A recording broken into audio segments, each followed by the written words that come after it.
Welcome to my channel, where we cover the key moments of every episode of NXT. If that interests you, leave a like and subscribe to my channel, and let's get right into the show. Tonight's show opened like every NXT episode opens, with a bang, and we had Michin vs Jaida Parker in a street fight, and I highly recommend you go watch this match. It was fantastic from start to finish. Both women put their all into that match, and they didn't hold back. Jaida Parker constantly tried to hit the hypnotic on Michin, but it never worked, and when it eventually hit, it looked destructive. She hit the hypnotic through this part of the ring, and it looked brutal, and eventually she hit it and finished the match. Again, highly recommend you go watch this match, and Jaida Parker is she's a superstar. She only started recently, or at least she only recently got exposure, but she is already so good, and I think she is one of the best and most skilled wrestlers on the mic right now, even comparing to the main roster. And if we can get this Michin on the main roster, it will do wonders for the rest of her career. I really hope they capitalize on what she's been doing on NXT right now. But since we just gave praise to the women, we need to give some criticism, and we're going to look at this Roxanne, Perez, and Lola Vice segment. It was horrible. Roxanne Perez forgot her lines, but I'm not sure if it was her forgetting her lines, or maybe Lola Vice forgot her lines, and Roxanne Perez was just not good with improvising. It could have been that. I'm not going to judge either. I don't know the full story, but it was just horrible. And Lola Vice's fake crying was also very cringy. This was just really bad, and it set a bad taste in your mouth for the match.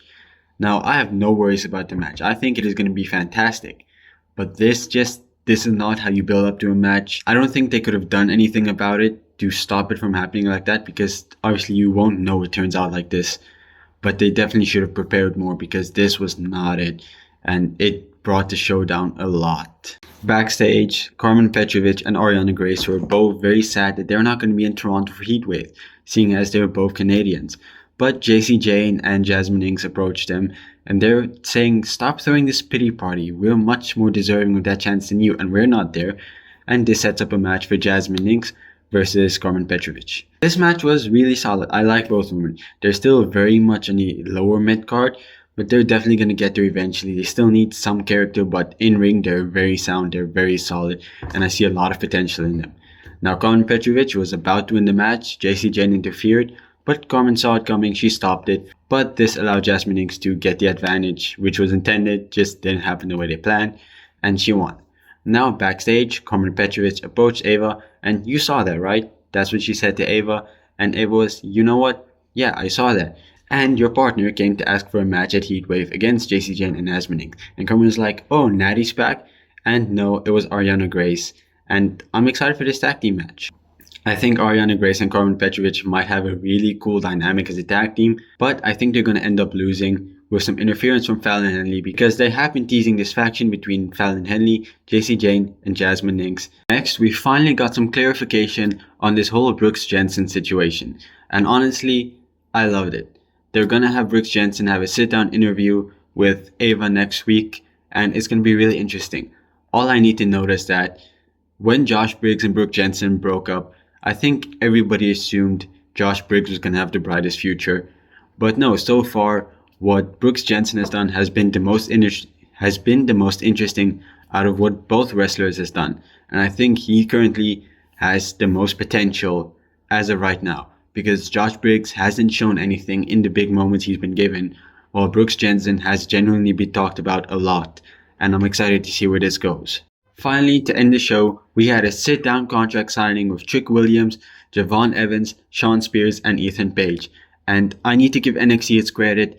These sit-down interview things, they're always amazing. The one for the Women's North American Championship, it was so amazing. Everybody got a chance to shine, and this one was very similar. You could see the same agent probably produced this, because it was good. I loved it. Everyone got a chance to shine. Nobody outshined one another, except Javon Evans. He seemed to really get the crowd going in this, and he's definitely a future superstar here.